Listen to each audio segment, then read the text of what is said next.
Hello, I'm Nadine Blaney. Welcome to Media Week. Ahead on the program, a subscriber slip-up for Netflix.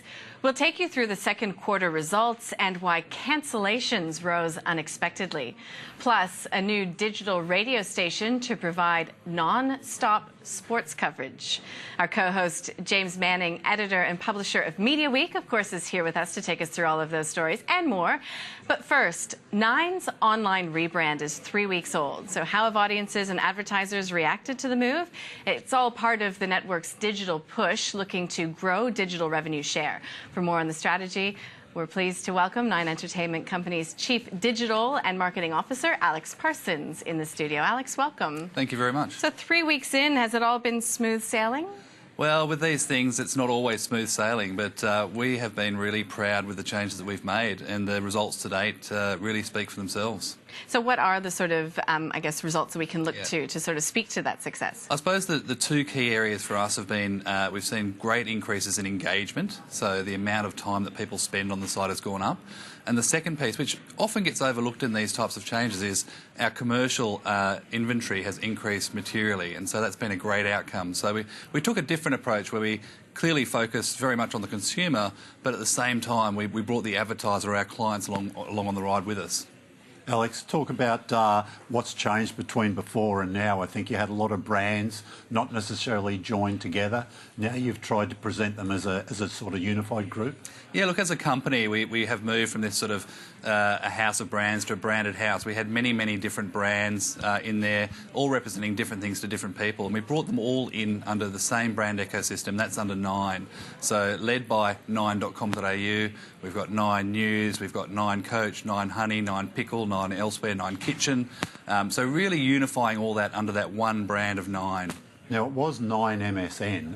Do you still have links with Microsoft, with Hotmail? People used to talk about, they used to get a bit of a traffic bump from people would go there after they maybe logged out of their Hotmail or something. Does that still help you? Yeah, so we still have a great relationship with Microsoft, and as you know, 9MSN was born many years ago now as a joint venture between Nine, at the time PBL, and Microsoft. That dissolved about 3 years ago now, and so 9.com.au is 100% owned, but we still do represent Microsoft products in the market from a commercial perspective, and so we're still quite close to Microsoft. We talk about this branded house instead of a house of brands. So does that encourage more portfolio ad buys right across the spread? We certainly hope so. What it does encourage is, from a consumer perspective, a better understanding about, we have a broad range of premium, fresh, trusted content, which is both unique and available to them at any point in time, and to really create that sense, that storytelling ecosystem where people have come to trust that brand in this market. And so we're really excited about what that means from that side of things. And then clearly, as you mentioned, from a client or an agency side of the fence, they can actually buy across that, as they could previously, but with more ease. A little bit clarity, a little bit more clarity easier around that. Yeah. Alex, I guess the buck stops with you when it comes to sort of how successful this increasing the revenues are going. We spoke to Hugh Marks probably about a month ago at your launch event. Yes. He talked a little bit about, look, TV is still the big earner in the group. I think the split was something like about maybe 20-80, something like that, yep. 15-85, and he wants to maybe double digital revenues to 30%. How optimistic are you about that, and how long will it take, you reckon? Well, look, absolutely. I think there's strong growth in digital revenues both now and into the future. And as a company with assets both in TV and digital, it's how do we bring that together and actually look at content as the core of that can be distributed across either TV or digital, and having a great advertising experience across those both. I think ultimately we want to drive our digital revenues fast, and we want to use our links between TV and digital with that sort of one brand of Nine across all of it to help us achieve that. But we are very confident about our ability to drive that. Yeah, I guess it's maybe going to be hard to account for some of those funds, whether they should get, because what you're doing will help TV revenues as well, especially with the Nine Now success you're having. Yeah, look, absolutely. And we don't want to spend a ton of time focusing internally on cost allocations and revenue allocations, things like that. Ultimately, we want to develop and deliver premium Australian content, typically video in nature, that we can distribute to Australians through through a broad range of different services from a traditional TV screen through to your mobile, through to your tablet, through to your desktop, really distribute it anywhere, and enable advertisers to use that content to get their message in front of Australian eyeballs in an audio-visual manner and really be in a real storytelling ecosystem. James, you mentioned 9Now. I'm curious to know, where are you at in terms of audience and reach? Because you really did pick up audience quite quickly. Yeah, look, absolutely. We are absolutely thrilled with 9Now. When we set about that project, we really tasked ourselves and we tasked the business with creating a world-class AVOD platform, a world-class live streaming platform, and really take ourselves out of the Australian market, but who is the best in the world? And I think with 9Now, the feedback I get from the market, both consumers and advertisers, are extremely happy with where that's at. We saw a great steep early growth in that product. We've now got over 1.5 million Australians signed up to use that product. We stream all of our channels, we stream all of our content through that product. And really now, every single screen that you can see is a TV. And so my mobile in my pocket, that's a TV. My desktop computer, that's a TV. My TV at home, clearly that's a TV as well. But we're putting our content in front of Australians at their time, at their place, on their device. So do you have any growth targets in that area of the business? Yeah, look, absolutely. I think in terms of the catch-up video on demand, huge growth targets in there, so material growth targets in there. In terms of our ability to live stream, also large as well. Are those people watching more catch-up than live streaming? Yeah, I mean, catch-up is an interesting one. Catch-up really does align to TV. When we have a show which rates well on TV, we have a show which rates well on catch-up, which sounds, sensible and sounds pretty reasonable, but it does align quite well. What we also find, however, is that a lot of content, such as our 9 Life content, does extraordinarily well in catch-up. So the lifestyle-type content does really well in content. In fact, over-indexes in terms of how it does on TV on digital. We also see a great appetite from advertisers for online video advertising as well, and so there's a nice convergence between consumer uptake and advertiser uptake, something we always like to see in media. Does the most popular content always translate into the most ad dollars? Look, generally speaking, more popular content will see more eyeballs, will see more ad dollars. However, that said, there are areas where we try to do more deeper integrations into other bits of content, which on a yield basis will work quite well for us. But generally speaking, I would say that's true. Because the web's still pretty much about volume, eyeballs equals dollars. It is, but it's... Unless you're really specialising, I guess. It is, but for it's example, increasingly... your travel vertical might do, punch above its weight perhaps because of that specialisation. Yeah, increasingly advertisers and brands are looking for more than just spots and dots. They're looking for integrations. They're looking for ways in which they can integrate their content into our offering. And a recent example was the great integration that we did with Flight Centre through the launch of Elsewhere, our travel brand.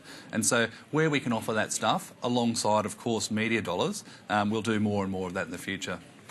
Across all those digital brands, what is going to be some of the stars, do you think? Are there a couple there, do you think, that there is some real upside for them? Look, I think 9 News and the way that we've gone about that across both TV and digital is an absolute winner, and we need to speak more about that in the market. It's the number one news brand in Australia.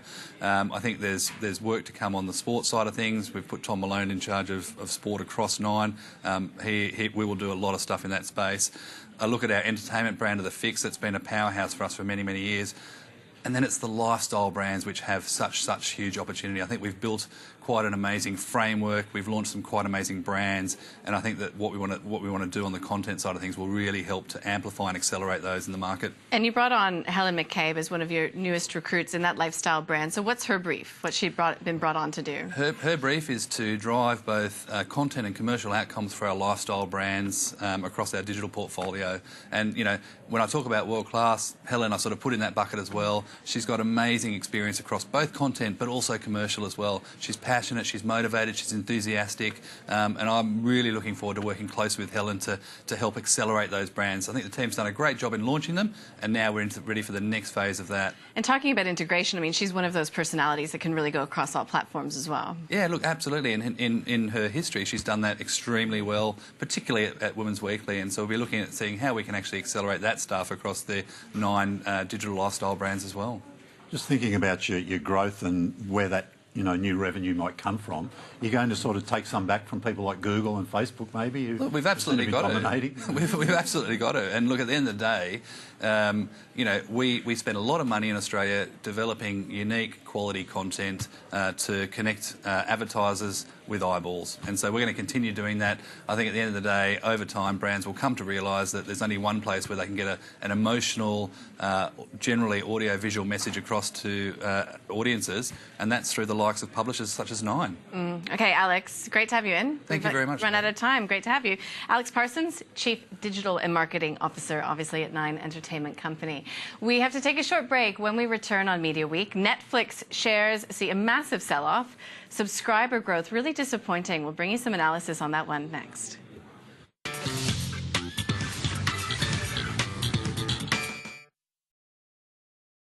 The new Kia Cerato comes with Australia's only 7-year warranty and a stunning new design inside and out across the range. It starts with the Cerato S from just $19,990 drive away with free auto. Today, girls as young as 8 face the worst day of their lives, their wedding day. Sabita was forced out of school to marry a man more than twice her age. She can't guess what abuse lies ahead. Young girls like Sharina fall pregnant and miscarry too many times because they're just not ready. You can help stop this by sponsoring a girl with Plan today. You'll help build safer communities that support young girls. Keep girls out of child marriage. Girls need support from someone special like you. Your sponsorship can mean a young girl goes to school, has access to clean water and healthcare, all the things that give her a real chance at a better life. And you'll love receiving inspirational updates and personal letters from the girl you sponsor. Please call 1-800-772-766 or visit sponsoragirl.org.au and sponsor a girl. Sunday, 8:30. They're not lying. I was there with her. And then I got sick, so I fell asleep. When I woke up, she was dead. This is a little out of your league, isn't it, John? Gonna be the shortest trial in history. Yeah? Is that why you haven't charged him? The Night Of. Sunday, 8:30 on Showcase, the home of HBO. Then available on Foxtel anytime. Foxtel Movies. All the major Hollywood studios, all in one place. Experience all the action. Come with me if you want to live. All the laughs. Get a banana. The fun, the fear, the adventure, the tears, the love, the inspiration. Experience movies from all the major Hollywood studios. I got this. Foxtel Movies. It's good to have you back, sir. I never thought I'd live to see the day. What is it? It's just children playing. At this time of night, do you believe in ghosts? They've started again. Have you ever seen anything that you cannot explain? Never. This place is damned ever since you returned. The Living and the Dead starts August 3 on BBC First. Then available in Foxtel anytime. Donald Trump, a circus or a revolution? And should you be scared or have some hope? Plus, one of Tony Abbott's supporters in Parliament says it's time some things get said. On the next Bolt Report, only Sky News Live. Welcome back. James Manning from Media Week is here, of course, and we'll be talking lots about what's happening in the media space here in Australia in just a moment. But obviously influencing the space is Netflix, and it missed expectations with its second quarter results, adding just 1.7 million members worldwide, well below forecasts of 2.5 million new members. Revenue also fell short of expectations, coming in just shy of $2 billion. But the streaming service says that competition in the space wasn't the culprit. Instead, it saw increased cancellations as longtime members who were previously able to keep their original price of $7.99 a month were moved on to an increased rate, as was first announced back in 2014. Well, Chief Executive Reed Hastings pointed the finger partly at the press, saying that coverage of the move to ungrandfather longer tenured members contributed to increased customer churn. In a letter to shareholders, he said, "We think that some members perceived the news as an impending new price increase rather than the completion of 2 years of grandfathering." And in a call to analysts, Mr. Hastings said that Google trend data indicates that price increases were the key concern for customers, pointing to an uptick in Google searches for the term Netflix price increase, coinciding with periods of customer churn. So I'll get more on that with Chris Weston from IG in Melbourne. So Chris, a massive share price reaction to the Netflix results and a bit of sour grapes, I'd say, on the part of the CEO, pointing to the media in that regard. Damn the media, right? But, I mean, it's like it was a good result in some contexts, but, you know, ultimately the market was really looking at that guidance for Q3 with that net subscriber, especially on the international side of things, was a massive miss. You know, in terms of the Q2 subscriber, yeah, big miss there as well, and the churn rate was much higher than what the market was looking for. In terms of actually revenue numbers, it was pretty much spot on, and that's what I refer to being an okay number. That was up 28% year on year. But in terms of, you know, what they're doing with subscribers, which turns into future profitability, and certainly their guidance for Q3, significant miss. And, you know, it's no doubt that you're seeing that share price down about 13% since they actually reported. We're seeing some buying creeping in, but I think that's probably a reflection of some of their still very compelling content that they've got through there as well. But, you know, I think in terms of that subscriber note, that's what everyone's taking out there, and that was, you know, very woeful numbers relative to expectations. Chris, it was interesting. We were speaking with our previous guest, Alex Parsons from Nine Entertainment, about Facebook and taking on Facebook in that digital space. And I mean, we're in the midst of US reporting season, and Facebook just seems to be going from strength to strength. Yeah, absolutely. I mean, you know, you're not going to own a Netflix, which is down, what, 23% year to date, when you can own a Facebook. Fine, valuations are pretty outrageous at the moment, but the stock's, like you say, going from strength to strength. If it's broken out, it's trading at the highest level for a long time, if not all-time highs. And, yeah, it just looks really good. I mean, you're also going into earnings season next week. You've got a stock that hasn't missed EPS expectations since May 2013. It's only missed revenue expectations once since early 2012. So you've got that history, you've got that pedigree coming through, you've got massive growth, you've got a brilliant understanding of how they can monetize their view. I mean, advertising revenues are growing significantly as well. We've still got kickers that the market is undervaluing Instagram and some of their other issues with WhatsApp, for example. So I think this is a great stock to own. I'll be buying any pullback that we get, any disappointment we get from earnings, as long as it's just a miss on earnings and we get a share price disappointment, and unless the actual investment case changes, which I don't suspect. Any disappointment is a buying opportunity. Facebook is just a really well run company with just a real strong focus on its core objective, which is really nice in this environment. Chris Weston from IG, pleasure to have you with us. Thank you. Thanks, Nadine. James Manning, my co-host from Mediaweek, is here. Now, of course, it's amazing that we're talking about Facebook on a media program, because that really is, you know, what they have become as a behemoth. Yeah, and they've got to focus on video now too. Facebook Live has just taken off. So many people are in all different sectors of the business, particularly media, are obsessed. They want to be on Facebook Live. They want to get their shows on there because it's where the big audiences are. Now, in the case of Netflix, it's really interesting because this is the disruptor being disrupted. And really, you know, there are just so many places that people can go for online video content that, you know, the going is perhaps getting a bit rougher in that space. Yeah, they're almost the heritage brand, aren't they? Mm-hmm. And that subscription video, you know. And YouTube's building its own subscription business. Amazon's in there. In Australia, we've got Stan, seem to be, you know, going down the right track very well with Nine and Fairfax, the investors there. Presto, you know, starting to build a substantial business. So, you know, there's plenty of competition here. Netflix getting Star Trek, the new series for 2017. That's a coup for Australian viewers because, of course, in North America, it's really relegated to that CBS. Sure, yeah, absolutely. Network. And CBS actually put it out for there's going to be their on-demand, I think. So you'd have to see there. I wasn't sure. I don't think it's going on their broadcast even over there. So it's a great. I think it's a really clever buy for Netflix. They're spending a lot of money on content. Some of those spends, you wonder if they're trying to get big names. Some of those big names aren't delivering, but you've got to think Star Trek will probably do quite well for them. Well, let's take a look at some of the moves that are going on when it comes to personnel in the media space. And there's some pretty big moves happening in the magazine space, particularly at Pacific Magazines. Yeah, look, Peter Zavik and Nicole Sheffield presumably both on the move there. Peter Zavik going back to News, Nicole Sheffield. We think staying within News Corp, maybe leaving News Life Media for a bigger role. People think of her as a magazine person, but she also looks after a lot of digital properties too. Neither of those executives really willing to talk this week about what they're up to, but because the initial report was in the Australian, which is part of News Corp, you've got to think there's possibly some truth to what's going on there. And we're seeing a bit of a change at Omnicom. Yeah. Look, Peter Horgan stepping up there to replace Lee Terry, who's gone across to IPG Media Brands.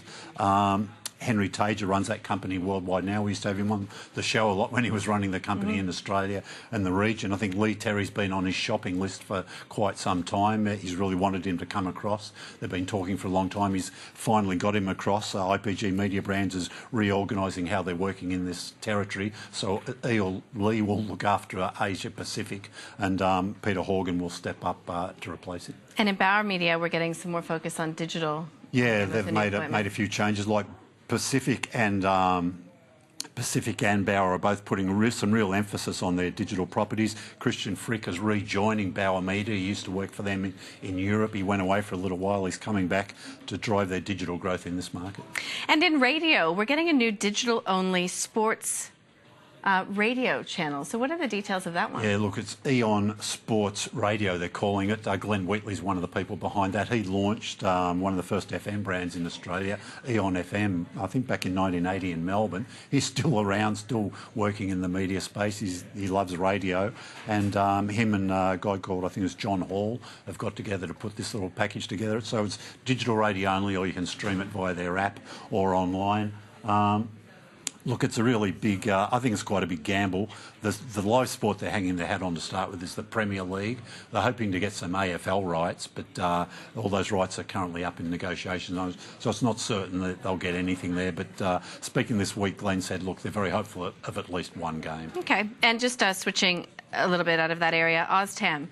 It's got a Nelson contract extension, so what will that mean? Yeah, look, as part of that deal, they're bumping up the number of homes they're going out who get the who will be recording what they're viewing. They'll get the OzTam box in there that'll send back their viewing habits every night. So in the Metro panel at the moment is 3,500 homes. They're going to increase that to just over 5,000. So that will give us more depth. Really. Yeah, exactly. So the more number of homes you can measure, the more.